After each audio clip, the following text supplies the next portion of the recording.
I am not sure if people realize how close we came to the court being stacked in recent years. The court is the very last institution that should be controlled by one political party. Mollie Hemingway, you and I have been praying that we can free ourselves from the shackles of big tech censorship. There were all these different censorship tools that were used to shut down really important debates. What do you think we should reasonably ask for the government to do in order to resolve this? The government itself should have no role in any aspect of censorship. The message of building a family is the message of autonomy. This is something that you can do on your own. So much of what the world has done is try to isolate people, make them not be able to form bonds. And a lot of totalitarian systems understand that the family unit is a bulwark against authoritarianism. My dear friend Mollie Hemingway, we become friends when we fought against censorship. And there's so much more we have in common. And so we're going to get into it during this conversation. But I want to start by talking about censorship because you and I have been praying that we can free ourselves from the shackles of big tech censorship. And when we last spoke together, we were actually trying to fight for the administration to stop getting convoluted within big tech. And I am curious whether you think that things have been resolved. Have our prayers been answered? Well, it's so funny with technology in general. A lot of what we do is enabled because of big tech. Mm-hmm. We have these platforms that wouldn't have even been possible to exist PragerU. Decades ago, like PragerU or the Federalist. And so there's so much promise associated with technology. But we also learned post-2016, and particularly 2020 and thereafter, that also gave them the ability to censor in really draconian ways that were really harmful to the free spread of ideas and debate. And we experienced that a lot. We saw what it was like when there were all these different censorship tools, some of which were funded by the government or created by the government, disseminated by the government, that were used to shut down really important debates. How do you handle COVID response? Or what do you think about election laws? Or what do you think about trans issues? Like things that people need to kind of work through. And when you can't do debate about it, it harms society.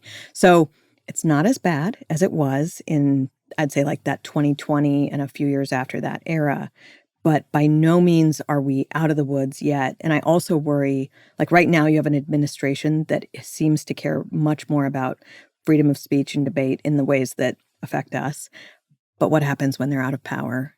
Will it go right back to some of those draconian controls that we've seen recently? When you say it's not as bad, what do you mean by that? So at PragerU, we used to be shadow banned on Facebook, which basically means that we would upload some of our videos on Facebook and it would look as if they've been uploaded, but our audience couldn't actually see it. And I remember you and I, when we would talk against NewsGuard and the censorship that we experienced with them, they somewhat retracted, but they're still very much active. We had a lawsuit against YouTube where videos that we would upload on the trans issues and other issues, they would get either demonetized or they would be considered as hate speech or inappropriate for children. I see less of that, but I'm curious, what are you seeing that is better than what it was in the past? So it's interesting to talk about YouTube, which is Google. Google owns YouTube, and talking about shadow banning, because there's the kind of censorship where somebody in authority says, you're kicked off of this platform. You're not allowed to post here. It's very public. You understand. They might even tell you what rule you broke. The shadow banning is insidious. The algorithmic game playing. It's so insidious because you get censored, but you can't prove it, and you don't know why. And there's no official notice of what rule you broke, but you know it's happening. Like you can see it happening. There's no appeal. Yeah, or they'll gaslight you and they won't admit. No idea. They'll be like, we don't know. Let's go. Let me check. 6 months later, no answer. Yeah, and so YouTube claims that they are being better about that very public censorship. They're like, we're not kicking people off just because they think men can't become women, they'll say. But the bigger problem was what they weren't publicly acknowledging, which was the suppression of videos that do violate their terms, which are always, of course, like left-wing terms. Yeah. And we still don't know enough about what's happening there. The thing that I'm really happy about with the current administration is they seem to understand the threat posed by foreign governments when it comes to speech.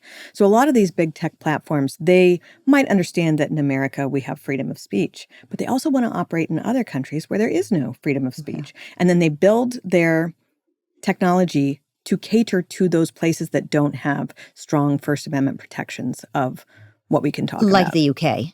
Like the UK. And so the current administration seems to be on guard about that, taking action. So that's a good sign. Mm-hmm. Are there any legislations or new laws that you think will be enduring? As you mentioned earlier, we don't know what's going to happen if the administration changes. Is there anything that you've seen been put in place so that media companies like ours could be protected in the future? So I don't know about particular legislation that's already been introduced, but my colleague at the Federalist, Sean Davis, testified before a Senate committee that I do believe that committee is working on legislation to deal with ongoing censorship concerns and how to prevent it going forward. What do you think we should reasonably ask for the government to do in order to resolve this? What is just a pragmatic, reasonable thing that they could do right away? So first of all, the government itself should have no role in any aspect of censorship unless it has like very legitimate particular national security interests. I think that historically we've allowed some role for that. But what was happening with the State Department, the Department of Homeland Security, the Justice Department, all these different very large departments actually funding, distributing, supporting the censorship architecture, that just cannot happen. So there should be strict rules against that. I also think it would be good if there were action that could be taken against individual government employees who do engage in censorship, which is not allowed currently and could be written into legislation.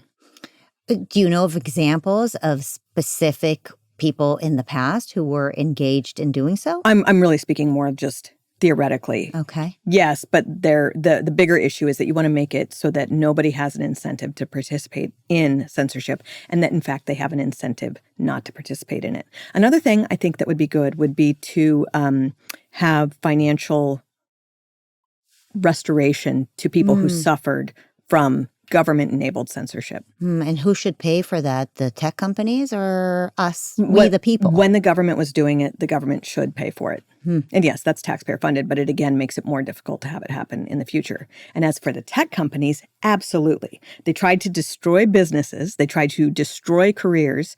And, you know, it's funny, there were all these left-wing tech companies.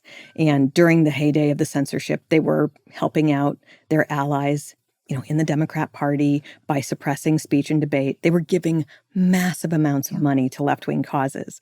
And then once the Trump administration comes in, they were, of course, meeting with us and explaining that they were sorry that they had done that. And it's like, okay, well, you gave, you know, hundreds of millions of dollars to left-wing causes. Show me which groups you're now giving that money to. And they're like, oh, no, we're just apologizing. Yeah. It's like, oh, you thought an apology was sufficient.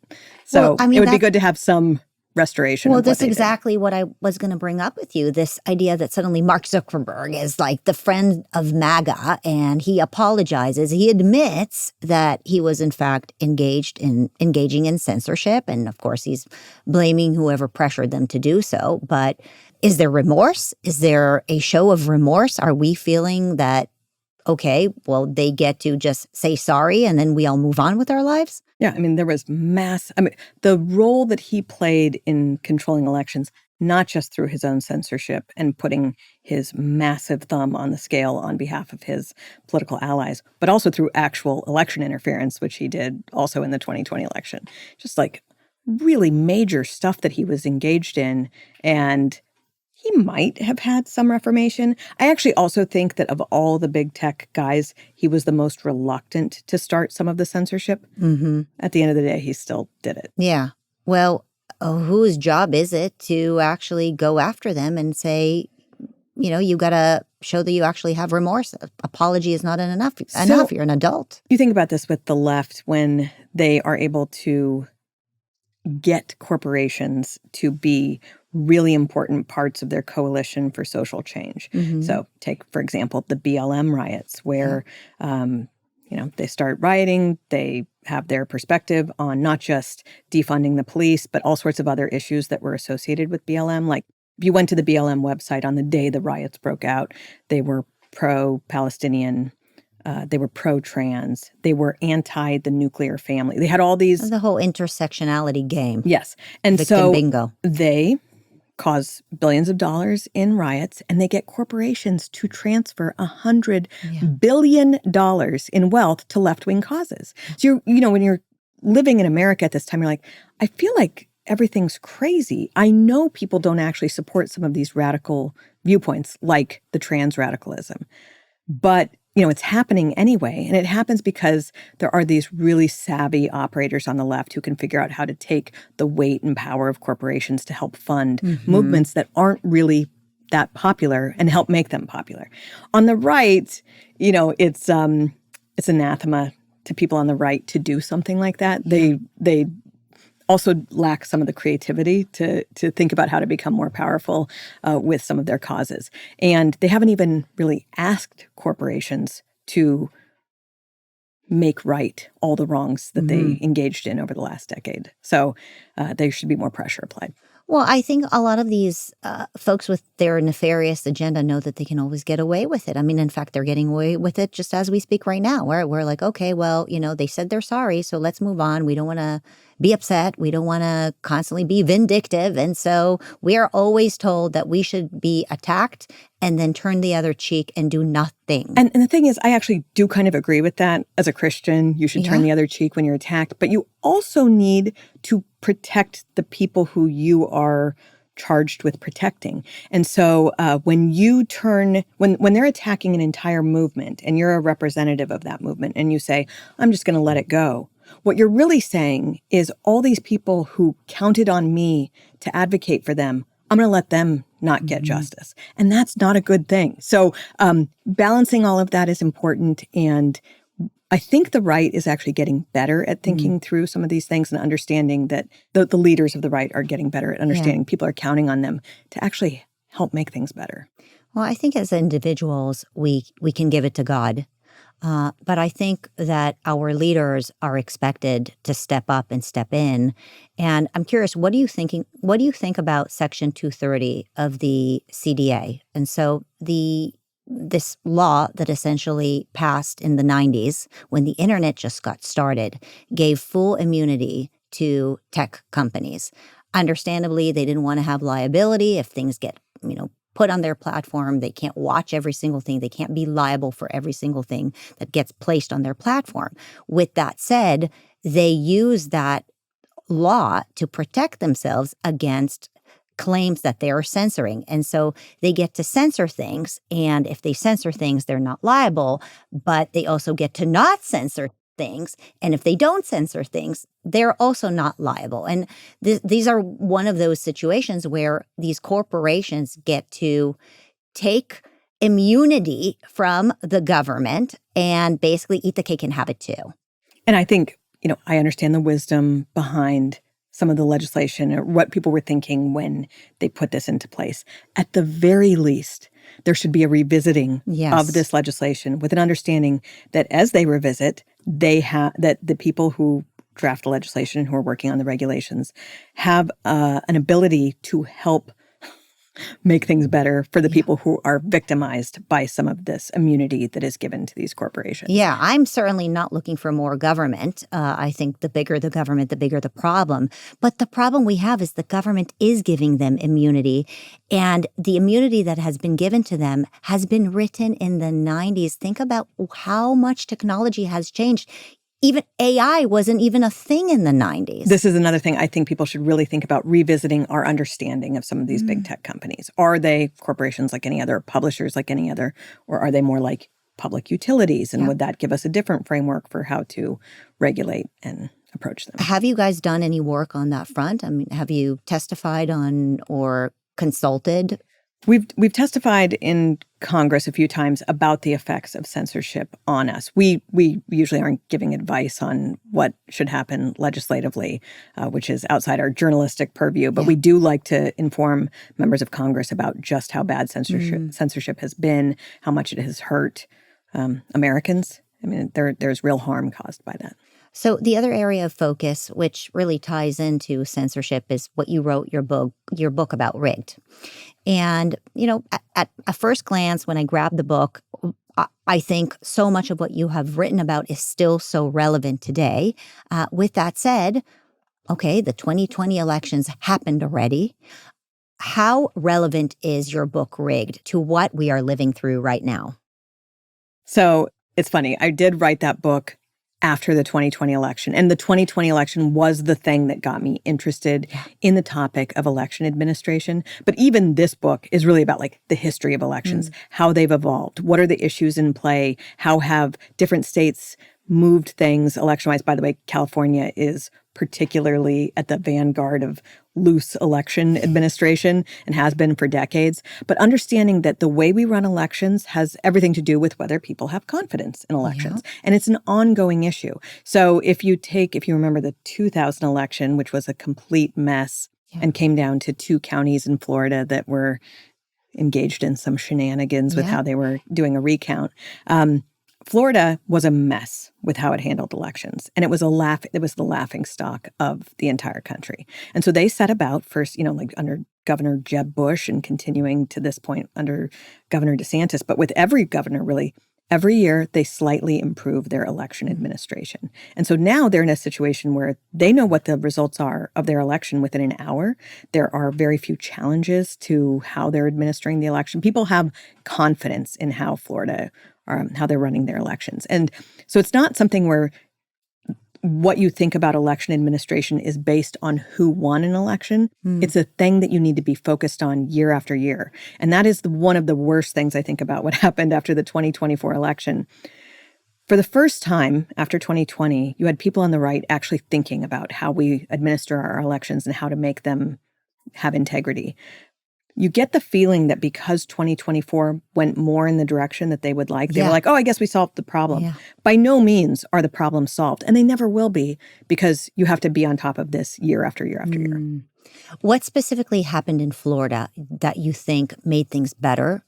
And how do you see that happening across the country? Okay, so it's not any specific thing. It's a number of things. Like even if you look at what they did recently, one of the changes that they made was to have an office devoted to investigating election fraud that was actually funded and had enforcement authority. Okay. So, that's like wouldn't be number one on your list of what to do. Maybe like number one might be making sure that your voting rolls are cleaned up, or that you have some type of control over mail-out balloting, or that you don't allow outside groups to burrow into government agencies to administer get-out-the-vote operations, which is what happened in 2020 and just cannot happen. I mean, it's still happening in a lot of states, but it cannot happen. That is such a violation for having elections you can be confident in. Whether you're left or right, it shouldn't happen. Well, how confident are you about the current elections? Do you think things are not about the results, but the actual process? Do you have faith that it's honest and clean? I think there is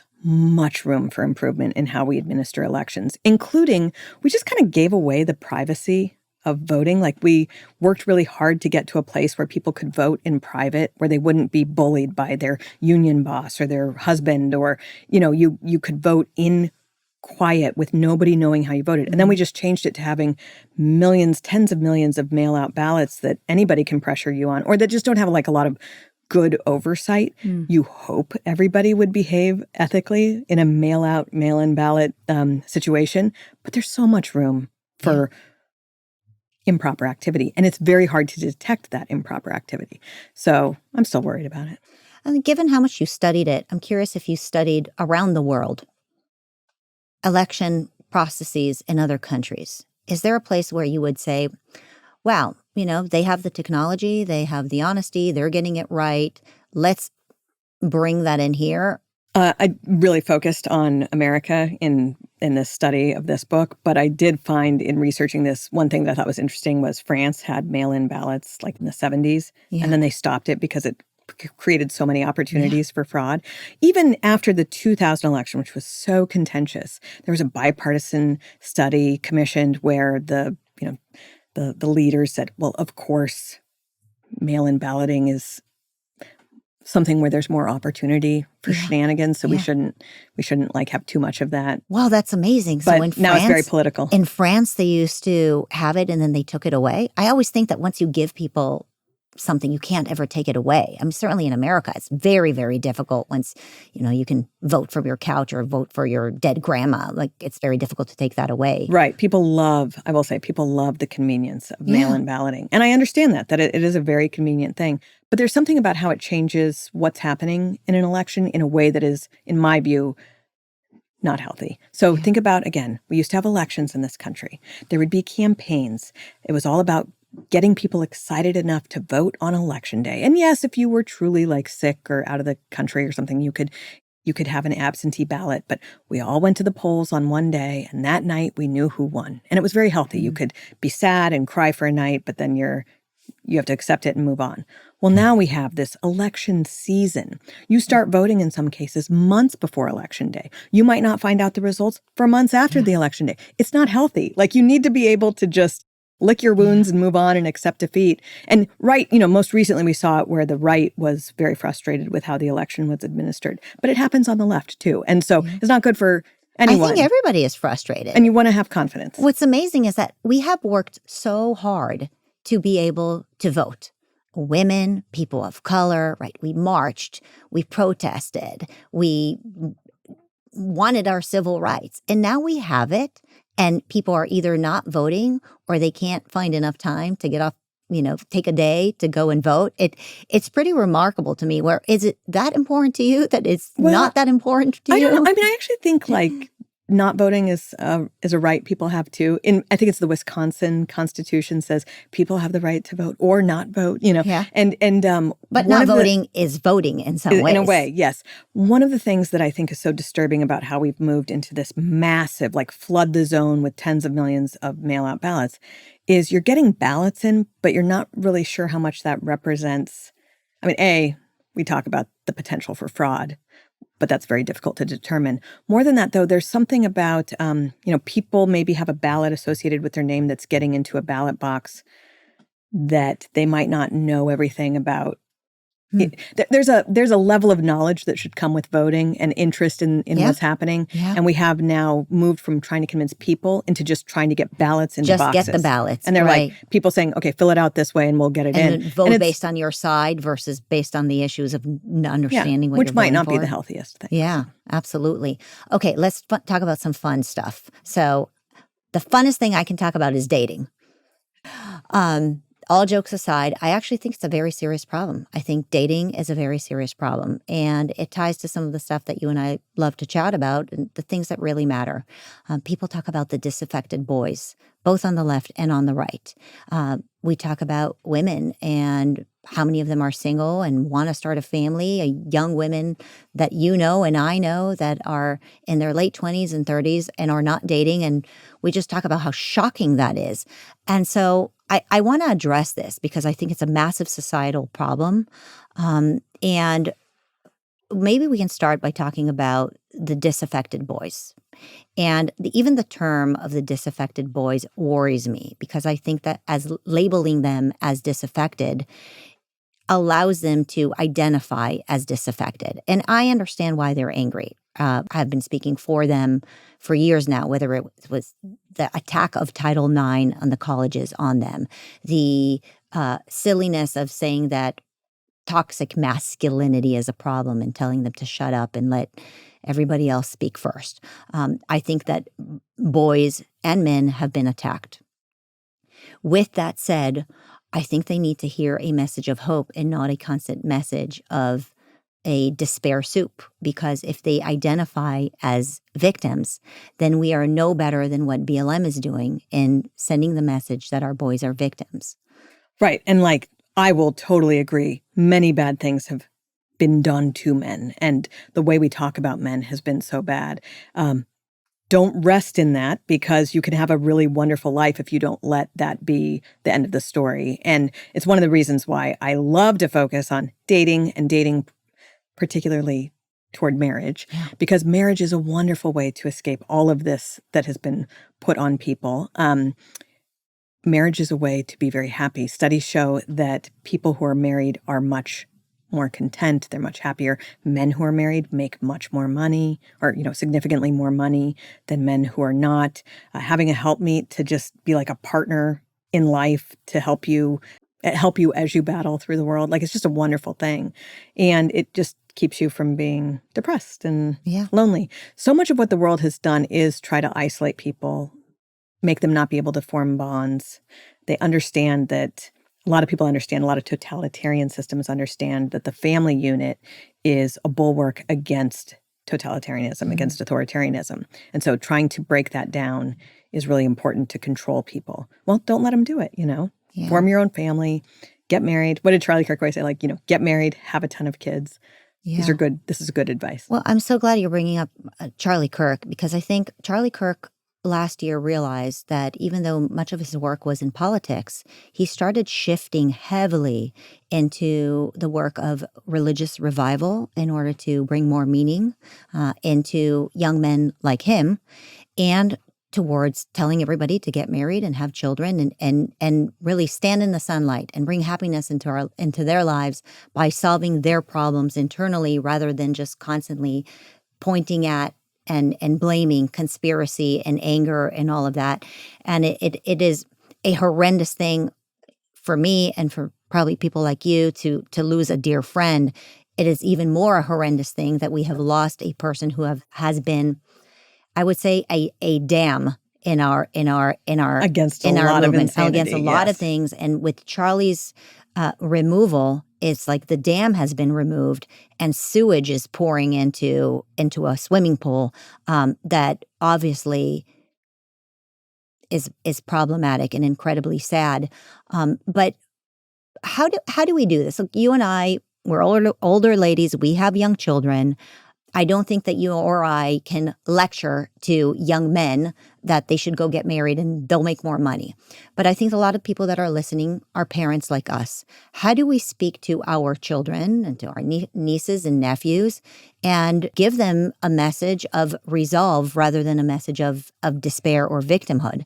I think there's just so much anyone can do regardless of their vocation in life. So one of the things I love to do is actually help people get married. That's right. You're the matchmaker. Love to do it. If I see someone who is looking for a spouse and I know someone else who is, and I think they might hit it off, I will try to connect them. Anyone can do that, regardless of their station in life. I remember thinking, because I kind of got married a little late, I was wondering, like, why didn't more people help me? I married a wonderful man. And that's my number one advice, is just to marry well. Put some thought into who you're marrying, because a happy marriage is wonderful. And but we can all help other people with that. Or when we're talking to our kids, making sure to model a good marriage so that they know that it's a good thing to do, but also kind of helping them understand that. So I love my career. I love what I get to do. I love being a journalist. I love writing books. I love being on TV.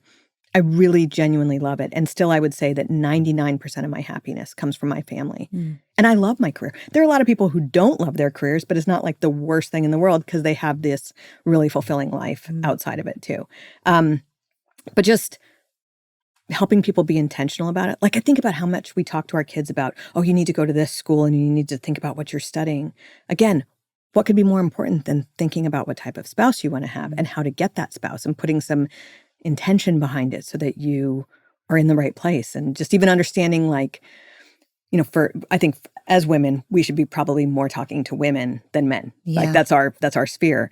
And helping younger women understand even like the limits of biology, and how if you want to have a family, you wouldn't want to wait until your 40s to try to form one because of the biological reality of what we're all going through. So all of these things should just be part of our natural conversation. And I love that you're talking about like how Charlie was focused more outside of the political realm. So when he starts, he's all talking on college campuses. That's where a lot of people understand him. Oh, he's the guy who went out and talked on college campuses. At some point, he realizes politics is not going to save us at all. And he starts talking much more about Jesus and religious participation, and he becomes like a really good spokesperson about it. But it also helped him become a better statesman too, not just the guy who was talking on college campuses, but thinking through, like, how do you have a successful movement, and how do you have the right people involved in that movement for success. And it would be great to see more people also taking up that mantle. And yes, him being gone, he's irreplaceable, but all of us can do our own thing in our own way to help with this. The message of building a family is the message of autonomy, because it's something you have control over, right? And so you don't have to blame the other. You don't have to hope that the government will fix its problems. This is something that you can do on your own, within your power. It's incredibly empowering to understand that. And I think a lot of young people have felt that they're not empowered, right? Their power was taken away from them during the lockdowns, with censorship, with all of those suffocating experiences that the Gen Zers have gone through. The irony behind it is that actually the power is within them, should they choose to take that kind of power. And as you're describing how, like, you have a big career, I have a big career, we're both very busy, we still say that the most significant thing that we've ever done is build a family, right? It's our favorite thing to do, to spend time with our family. And when I think about spending time with the family, our children spend so little time at home. They go to school full days. If they're in a parochial school or a private school, oftentimes it's even longer hours. Many of them are doing sports, and so they're gone for sometimes 7, 8, 9 hours a day. By the time they come home, they're, just exhausted, and they probably go to bed. We don't have a lot of time in the home. And then on the weekends, it's games, and we're out of the home as well. And I actually think that there is something to be said about spending more time at home. Mm-hmm. And when you spend time at home, you realize what an amazing thing it is to build a home. But if we don't emulate that for our own children, when you talk about setting an example, I mean, think about what is the example of never being home for a child. But if they spend more time at home, then they realize how uplifting it is to have that family, right? Many Americans eat most of their meals not in the home, which is, by the way, a Marxist, communist thing.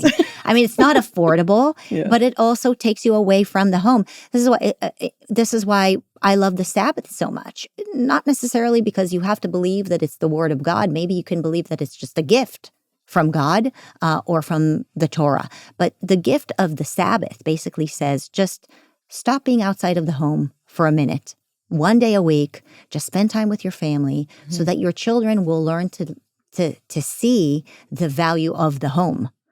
And it's something that I think, as moms, when we talk about how do we teach our boys to want to build a home? How do we teach our girls to choose a baby over a briefcase, right? You can have both, but first you choose the baby, then you grab the briefcase. To do both, you have to understand the priority, and you have to understand also the value in having a home. And like that point about the Sabbath rest, God institutes the Sabbath as a gift to humanity. And think about all the ways that we don't have that in our current culture. So, we used to have the weekend, which was this period of rest, and then it kind of went down to just Sunday, for most people.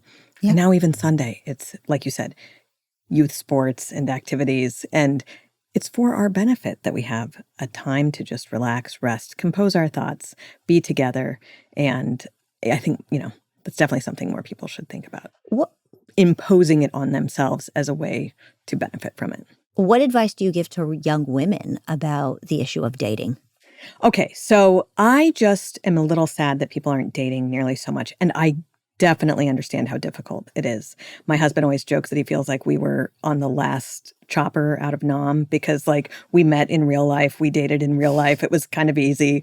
And now it's hard. It's very difficult. Yeah. It's all apps based. And there's something difficult about this. What seems good on paper or what seems good in an app might be different. You think about when you were dating or, when you met someone, sometimes it was meeting the person who didn't match what you thought you wanted that was the one who excited you. And we have fewer opportunities for that as people are becoming more isolated, more focused on screens, more in their home and not engaging in such activity outside the home. Like we used to have much easier methods of meeting people. Yeah. It's ironic, right? Because on the one hand, everybody has a device that could find a whole bunch of single people through some apps, but it's actually harder. Yeah. But so because I'm interested in this topic, one of the things I think sometimes women, they think of themselves as, I'm a princess and someone should understand that. And if they don't, I'm not going to spend any time. And they're losing out on all sorts of wonderful things like understanding the power that they have to control the situation, understanding how to flirt. I would love for women to focus on learning that. It's like a really By the way, I totally agree. I mean, I don't want to embarrass anybody that works at PragerU. We have a lot of young women that work here that are single. By the way, anybody, parents, if you want to send amazing young men to PragerU to meet my amazing team members here, all jokes aside, I do wonder sometimes whether they know how to flirt and whether we as mothers have been able to teach our young girls how to play that game. It is a bit of a game. It's a total game, but a fun one to play. Yeah. And I wish women would think more about the difficulty of being a man. And we put so much on them, like they're the one who has to ask someone out. Yeah. And face rejection, like constantly. And we make fun of men for reaching out to try to try to date a woman. And understanding that a woman has power to make it easier and more comfortable for a man to do that pursuit. Women have a lot of power, and I think we just took away a lot of that with the rise of the feminist movement and the Me Too games and just not having fun with it. Do you think that one of the reasons why men are intimidated to date or even get married is because they think that they have to be very wealthy before they get married? And especially in this economy, it's very tough. And so they're pushing it off, thinking that the money needs to come before the woman? They think that because women kind of force that issue. And that's one thing that I wished that my husband and I would have realized before we got married. I think we thought we needed to have our lives in order to get married. And to some extent, it was the act of getting married and serving each other that makes you grow up, that makes you take things more seriously. And then when we had kids, all of a sudden we became superhuman in our ability to get work done in a short amount of time and all that. But people keep thinking they need to be perfected before they get married, when marriage is what's going to make you a better man and a better woman. So you don't want to be totally throwing caution to the wind about who you choose as a spouse, but you shouldn't be expecting having everything worked out prior to the marriage. Yeah, I definitely see that a lot of women are expecting men to be able to pay for things and be wealthy, or at least have quite a bit of money in their youth, which is obviously unreasonable. And I also think that on the women's side, there are unreasonable expectations of young women as well. I want to defend the women's side as well, aside from the fact that the sexual revolution as well as feminism has attacked not just men, but young women as well, by putting expectations on young women to be gorgeous and educated and have a massive career, but then leave their career so that they can then raise kids, but then go back and have the career again. I mean, those expectations are also very high. And when I see young men and I ask them, what are you looking for? They're not just saying, oh, I'd love to have, a kind woman who can build a family with me. But I think the expectations that are placed on both young men and young women are Hollywood level, right? It's like a Midsummer Night's Dream. Yeah, it's ridiculous what we put on people. But also, there are truths at heart under this. Like, women want men to provide for them. So when they're looking for a wealthy man, there's a truth at the base that is good. Yeah. And men are visually attracted. And that's a good thing. That's like what propagates the species. They can take it to an extreme. Obviously, the impact of pornography has been very bad on this for dating relationships too, but there's a good at the heart of that. And so finding what's good and just living in the good and rejecting what's bad is something we all can do. Okay, I know you love matchmaking. So where do you recommend that young men and women find each other? So I'll give you an example. I'll go out to restaurants all over California, and I mostly see women on group dates. I look around and I'm like, where are the men for them? That's what I would do. We would go, when I was younger, we would go to, a restaurant or a bar, and, we would flirt, and some guy would pick us, ask for the phone number, etc. And the rest is history. Now, I don't know where the men are. Are they at home playing video games, watching pornography? Is something terrible? where do you go? Yeah, I always thought about it when I was younger, like men on the prowl should go to the fancy bars and women on the prowl should go to the sports bars. Like, we're always like in the wrong bars if we're trying to match up. So for me, the type of matchmaking I do is very much focused on my religion. I'm Lutheran, and so I love matching Lutherans to Lutherans. Okay. And I think that whatever your community is, whether it's religious or something else, you like pickleball, you like chess, whatever, like getting out into the real world and meeting real people. And even like letting those people know that you would be interested in marriage or you'd be interested in dating can be a way to, just. Do you think it's going to freak them out though? It's like, should a young person go on a date and say, look, I'm dating for marriage? Do you think it's going to freak them out, or is it what needs to happen? It depends on your culture. Like in my culture, I was always very open and honest about it because that's what we do. Yeah. We date for the purpose of marriage. I personally think people should be very forward about it. I really do. I think that if that's what you want and that's what you're willing and able to do, then you should put your cards on the table and just be honest. Mm-hmm. I totally agree. And marriage is a good. So also if you're with someone who doesn't want to, you want to know that before you have invested a huge period of time on someone who has no interest in marriage. So yeah. All right. So some more stuff, hopeful stuff about the future. You're writing a new book about Justice Alito. Why did you choose to write about that? So the first book I co-wrote with Carrie Severino. It was on the Kavanaugh confirmation and the future of the Supreme Court. And Carrie, my co-author, went to Harvard Law School. She knows everything about the court. She clerked for Clarence Thomas. I knew nothing. So I had to read every book that was out there and talk to people. And as I was doing that, I realized that, in my view, one of the most interesting justices is Samuel Alito, and nothing was written about him. I mean, he's a very private individual. He does not seek acclaim. He eschews celebrity. He is just a quiet giant of a man. And so I immediately after that wanted to write a book on him. And finally, it was able to happen. And I just loved being able to tell his story. He's got an interesting biographical background, but he's become so important on the court, authoring some of the most important decisions and providing a way to balance principle. He's a very principled man, but with a pragmatism, a focus on like, how is this decision going to be implemented by lower courts, or how will this affect people? And so he's not just about principle or just about pragmatism. He balances those things. And so whether or not you're interested in the law or even just how conservative politics works in general, I think he's a really good model to learn more about. For somebody who is watching and knows nothing about Justice Alito, what is one thing you really want them to know about him? Oh, well, there's so much, and I'm not entirely sure where to begin. Like for me, one of the things I find really interesting about him is his love of baseball. And he grew up in New Jersey and is a diehard Phillies fan. And there's something about the game of baseball, how it's both poetic but orderly, that I think you can learn something about his jurisprudence from that too. Was there something that surprised you as you got to know him better? Well, I have always enjoyed those justices that I have been able to interview, but the thing that was most surprising was actually not a great thing, which is how much the attacks on the court have meant to the families involved. I think we know a lot about what happened with Justice Kavanaugh, with the assassination attempt on him. But these are men and women who are really doing a lot for the country and at great personal sacrifice. And when you meet some of these people, you realize like they're so brilliant, they could be making literally $10 million a year not being on the court. And that they choose this life of public service at such great cost to them and their family. It's humbling and inspiring. Yet they're attacked.